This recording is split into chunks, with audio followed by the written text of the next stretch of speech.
Hello everyone and welcome to day 6 of the anniversary 11 buff breakdowns. And man, I'm just so happy because they keep buffing servants I really want to see get buffed, and obviously a lot of the times they are servants I really like, and today is no different. We have the 5-star Lancer buff, and as you can see, it was by request. It is Vritra's first ever buff of any kind. Thank you. Not only is she super deserving of a buff, having 0 buffs before this, she's also one of my favorite Lancers, so I'm very happy about this one. And then we actually have an MP buff, and that went to Eric of the 2-star Berserkers. And Eric was a pretty easy prediction as well, again, because he had his animation update, so that seems to be the main theme, with some servants with no animation updates getting buffs as well, like Vritra for instance. But yeah, Eric got an MP buff, which is a bit interesting. Honestly, let's start by talking about the Eric buff first. Let's go. So his MP was pretty basic, obviously. So previously it was an AoE Buster MP with 5 hits on it. Before damage, he got a base overcharge 30% attack up for himself for 1 turn, scaling all the way up to 50. So it was actually a very interestingly decent steroid for an MP overcharge boost.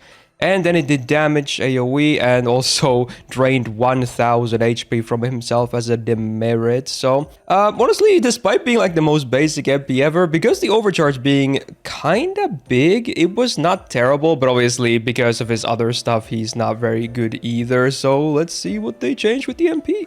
First of all, the overcharge got upgraded, which is kind of surprising because now it's still the same 30 to 50 attack range, but it was up from 1 turns to 3 turns. So now he actually has ramp up potential. And again, if this was on any other servant, this would be pretty damn insane. Like 30% minimum attack ramp up all the way up to 50. This would be absolutely crazy on some other servants. But yeah, 2-star privilege, I guess. Then we got a couple of new lines. He now also gets another overcharge effect. Base 30 to 50 range again. Crit damage for 3 turns on himself. And also a flat 100% star gen buff for 3 turns on using the MP. And then it does the damage. So the order of operations is great there. So you get the star gen boost before the 5-hit buster AoE goes through. And with that, I think the MP will actually dish out a decent amount of stars. Nothing too crazy, but a decent amount of stars anyway. Think kind of like a Raiko MP. It's not amazing for it, but can actually be decent for star generation. And then obviously we have the damage boost, and they actually kept the demerit, which is rare. Nowadays, when they buff stuff, either skills or MPs that have demerits, they tend to remove them, but they actually kept the 1k HP demerit on him.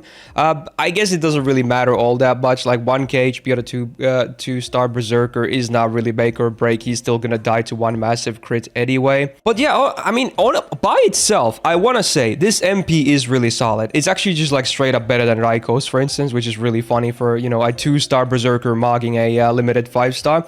The problem is everything else. His skills are terrible.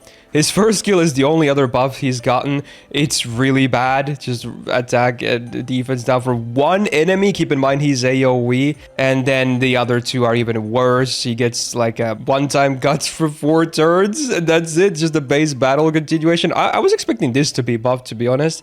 And then his third skill is just like an alternate version of disengage. He cleanses himself, and instead of healing, he gets max HP. So I guess in a way it's slightly better than disengage, because max HP can be used on full HP as well. But man, this skill set is beyond terrible. Also 0 battery. So while this MP itself is actually powerful now, I don't think Eric will see any more play than what he did before, which is basically 0, unfortunately. Feel free to prove me wrong. I would love to be wrong on this, but I just don't see it. Again, the MP itself, really strong. Servant otherwise, pretty trash, unfortunately. Now, let's talk about a buff that actually can make a difference. We got the Vritra skill buff. Let's go. First buff ever, buff to her 3rd skill. So previously on a 7-turn cooldown, she got a guts for 1 time 5 turns with a 3k revive on it. She herself gets 10% MP per turn for 5 turns. And then the full party gets 20% MP damage for 1 time 5 turns, which was always kind of a weird thing.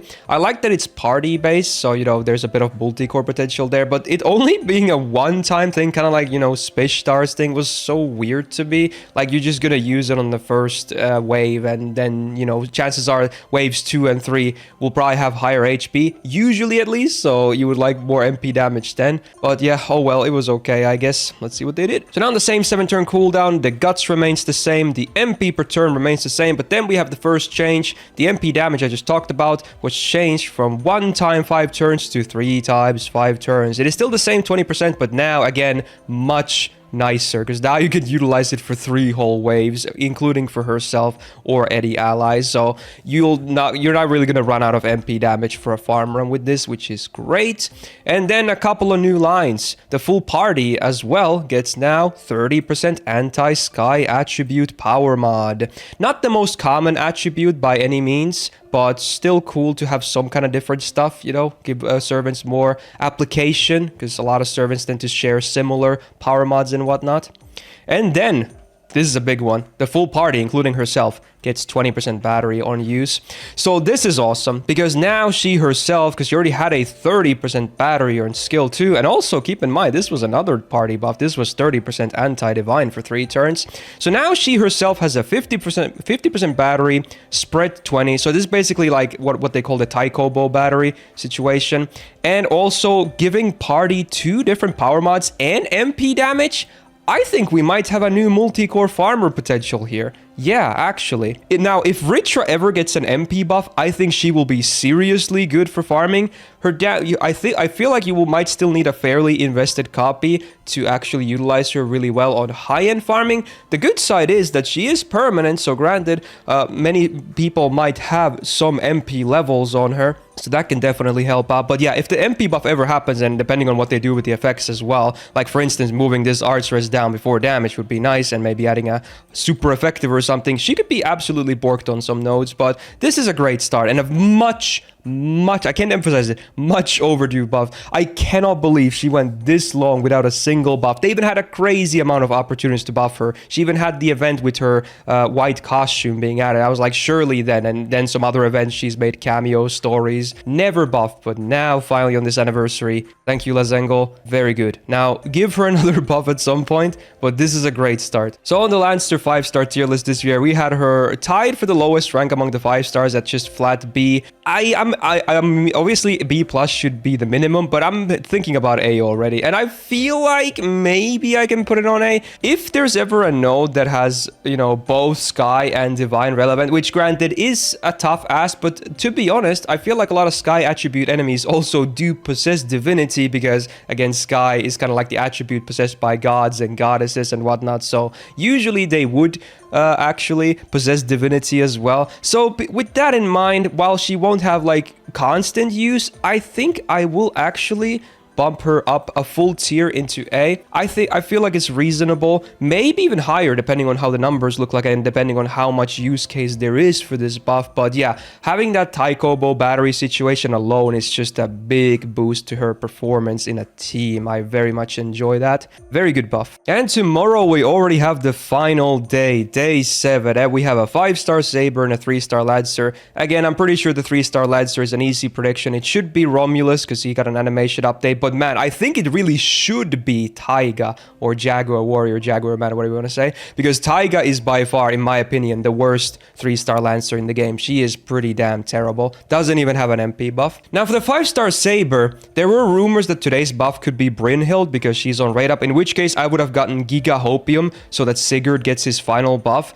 But considering Sigurd already had a buff, I think last year, it's probably not going to be him, unfortunately, even though I think he still could use a buff. So my prediction for the 5-star Saber would be Saber Astolfo. He happens to have a rate up as well, I believe, which might give it a slightly higher chance, but I really think he could use more love. His third skill especially makes 0 sense with the weird Buster Absorb on his 1 Buster card. They should change that for sure. Or if they want to keep like a Giga Anniversary finale, they could give Arturia her final buff. She still has a base base charisma. And now that Lagris is a thing, I feel like they can't really make her broken or anything like that. But who knows if they do a similar situation with like Lancer Artoria. Remember that one charisma buff kind of changed her completely. So there is potential. So I feel like it's probably going to be Saber to complete the full buff kit. But I would kind of like to see Saber Astolfo. Or don't get me wrong, Sigurd would still be great, but I doubt it's likely. There you go. So wow, I just keep winning with these buffs. All my requests so far that I have had of these certain classes have been fulfilled, so I'm eating well this anniversary. If you enjoyed this buff breakdown, do me a solid and press the thumbs up button on it. It really helps out. And do subscribe not to miss out on future videos, because we do have that one more buff breakdown tomorrow. And also tomorrow, return of Tsuki Hibe. We had the break week because of JP's anniversary, but we'll right back tomorrow with another part. Stay tuned for that. Hit the notification bell. Shout out to my patrons on the screen right now for supporting the content, and otherwise have a great rest of your weekend and see you tomorrow for the finale of the buffs. Bye.